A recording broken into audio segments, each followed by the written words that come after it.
day, the city, the region, and the people in it use and often help harvest the energy that propels us into the future.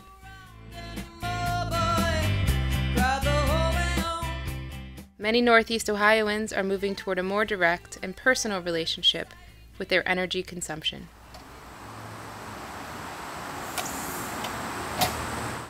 I moved here in 2008, and when I moved into the house did not have an air conditioning system. And I considered a conventional air conditioning unit, but then I also thought, you know, how can I really hedge my energy costs for the rest of my time in this house and for the rest of the life of this house? So I looked at other options, and I ended up putting in a geothermal heating and cooling system. The pipes that go into the ground and go down about 150 feet, and it circulates a glycol solution. And that glycol solution basically transfers the constant temperature of the earth, which is 55 degrees year-round, into the house. It's going to have, in the end, about a 6-year payback, and the payback would have been even shorter if I didn't have to do all the duct work.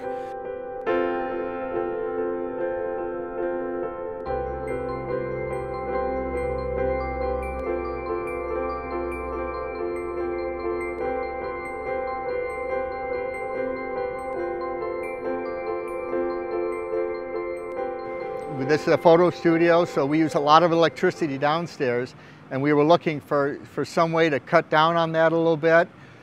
We called Bold Alternatives and talked to them, as well as several other companies, about solar panels, really kind of trying to decide if solar really would work in Cleveland.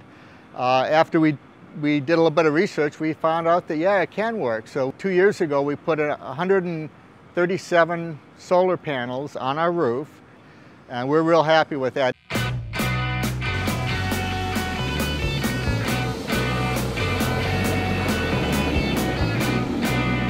The church members came to us looking for ideas to offset their electric consumption and try to get as off-grid as possible.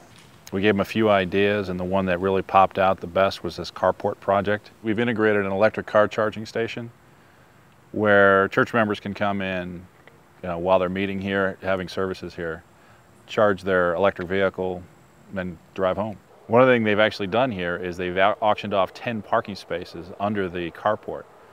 These protected, shaded parking spaces are shaded in the summertime and protected from the snow in the wintertime. This array is going to offset 90% of the church's annual electric load.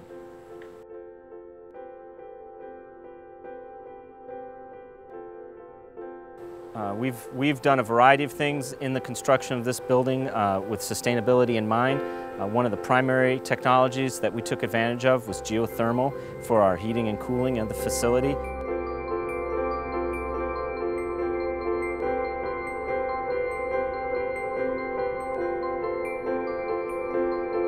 Hi, this is Phil Soroki. I'm with Allman Electric Company.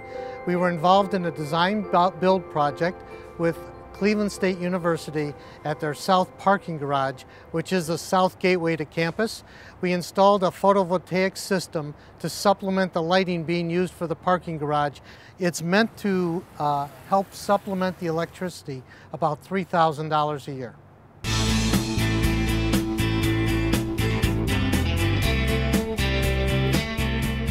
Energy can neither be created nor destroyed, but must be harnessed, transferred from one source to another. Gave you hooks, steady ropes, and provided for your every need. Northeast Ohio utilities currently rely heavily on coal, oil, and natural gas for their energy. Public utilities and investors play a huge role in the future of renewable energy.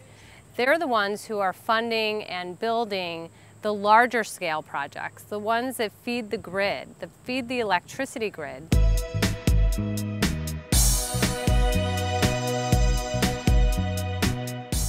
One of the things that helps to drive outcomes is government policy. And our policy at our public utility, Clean Public Power, is to reach 25% of the energy that we use to be produced by renewable and clean energy. LECO is a prime example. Putting wind turbines in the lake that will allow us to demonstrate that it can be done, can be done inexpensively, that it can also be a reliable energy source. The mission of LEEDCO is to help to develop an offshore wind industry in the region. We're starting with a pilot project of somewhere on the order of 5 to 9 turbines 7 miles out from here. Naturally, when you go out to the site, these turbines are very large. In fact, for those that are familiar with the turbine at Lincoln Electric, these turbines are approximately twice as big. So they are rather large machines.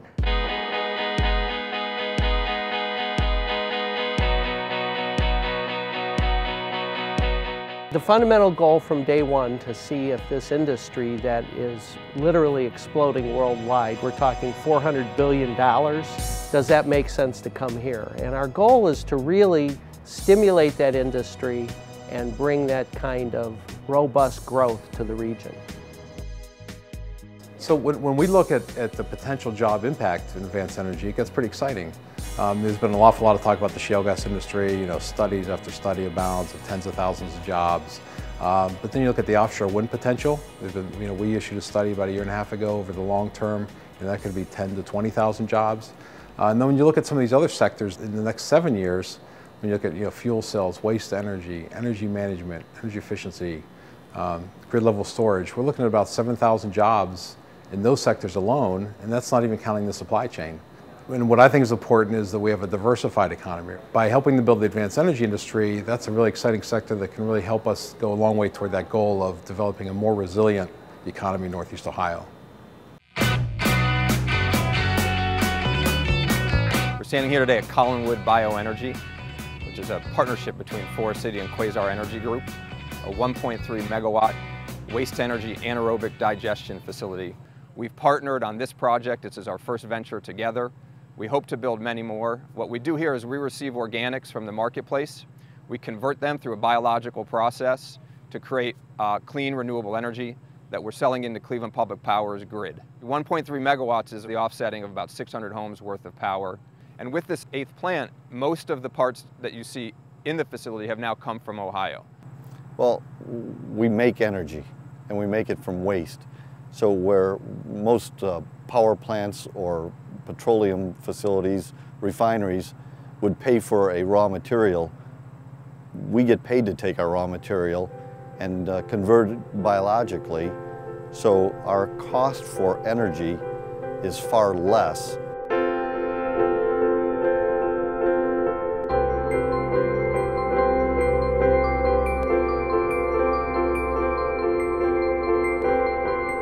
We are providing the research that gives viability to the types of plants that we could provide to the Department of Energy to try to make alternative fuels out of that. We're running out of fuel worldwide because we have to come up with the next generation of aviation fuels by being extreme green. And if we use halophytes, which is what the plants that you see in here, which are salt-tolerating plants, and we use algae climatically adapted to salt water, and we're growing something that not only can be used for fuel, but it's also a food product. We have a project getting ready right now to take water and make it into the hydrogen fuel, and we're going to get donated from United Technologies a bus that the RTA is going to drive around Cleveland very soon, and we'll be able to fuel it with just our water.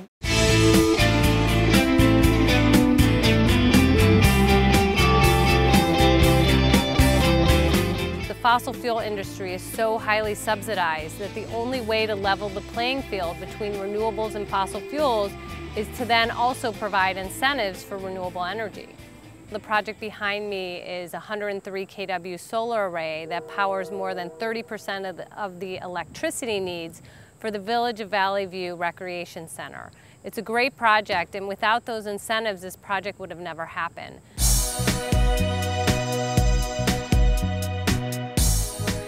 Fossil fuels are non-renewable. That is, they draw on finite resources that will eventually dwindle, becoming too expensive or too environmentally damaging to retrieve. In contrast, renewable energy resources, such as wind and solar, are constantly replenished and will never run out. When we first got involved in the mid-90s, both wind and solar were very expensive. They weren't as efficient, they weren't as reliable. The products were still in their infancy to a large extent, even though solar was invented 50 years ago. The good news is that technology is very mature now. It's very solid, reliable. We put these systems in and they go in very smoothly once it's more of a construction project now than a technology project even. We've got a nice skilled workforce that's available. The different colleges and community colleges and universities in the state now are very good about training people now, so we're able to find the skilled workers. Where in the early days we had to train everybody ourselves. We in the last 3 years have proposed with over 100 industry partners. Obviously they get the opportunity to work with some really talented faculty to help solve their problems, and as well there are students that get the benefit of working on this breakthrough research, and through that benefit they either ultimately go to work for some of these companies or they go to start up their own companies in these spaces and help contribute to the local economy. Over half of the students will stay in Northeast Ohio and the state of Ohio. That's what brought me to Cleveland, was this job and this opportunity to work in alternative energy. This is the Sundial Center's Sun Farm. It's an outdoor test facility featuring 14 solar trackers, 148 solar panels, and room for up to 8,000 material samples on sun at a time.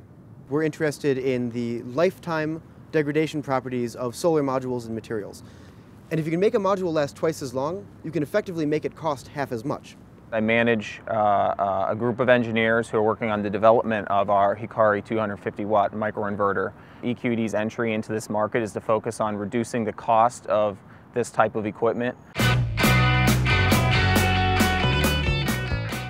Cleveland's practicality, perseverance, passion for innovation, advanced technology and manufacturing strength, and our resilient and enduring city are the reasons advanced and renewable energy work here. In many different ways, we can not only save costs, but also be friendly to the environment and be economically profitable. At our core, we know how to make things here in Northeast Ohio. We've got a strong legacy and supply chain across a number of industries. And if you think about advanced energy, that requires a lot of process equipment, a lot of facilities, a lot of components and parts that we can make here. So we're really well positioned to not only have the intellectual capital to develop these solutions, but then to go ahead and produce them, manufacture them, install them here and ship them around the world, and really drive tremendous growth in our local economy. In order to transition to renewable energy, we need you involved. We need you to get involved in your local, state, and federal policy so that we can pass strong renewable energy policy that will ignite the renewable energy industry. It'll create green jobs, it'll build a sustainable economy. Northeast Ohio is making the shift to cleaner energy because it is practical, feasible, better for the community, and better for the environment.